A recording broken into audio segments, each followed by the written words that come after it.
শুভ দুপুর বন্ধুরা, আমি আমার দুপুরের ভাত নিয়ে চলে এসেছি। দেখো আমি কত কিছু খাচ্ছি আজকে। এখানে রয়েছে ডিম কষা, এটা রয়েছে আলু পেঁয়াজ কলি ভাজা, আর এটা রয়েছে মুরগির ডানার তরকারি, আর এটা হচ্ছে স্যালাড। তো আমি কোনটা খাবো, কোনটা দিয়ে ফার্স্টে শুরু করবো আমি বুঝতে পারছিলাম না। তারপর ভাবলাম ভাজাটা দিয়েই ট্রাই করি।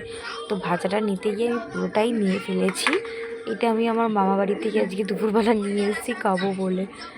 তো দেখো আমার দিদা কত তেল দিয়েছে। তো এই তেল দিচ্ছে বলেই, তেল খাচ্ছি বলেই আমার বডির এই অবস্থা। তো যাই হোক, ওটা ম্যাটার করে না। খাওয়াটা হেভি হয়েছে, ভীষণ টেস্টি হয়েছে। তো অলমোস্ট ডিম কষা দিয়ে আর এই ভাজাটা দিয়ে আমার খাওয়া হয়ে গেছে। তো এইবার আমি খাবো।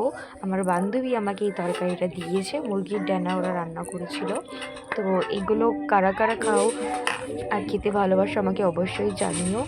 আর আমার তো এগুলো খেতে ভীষণ ভীষণ ভালো লাগে।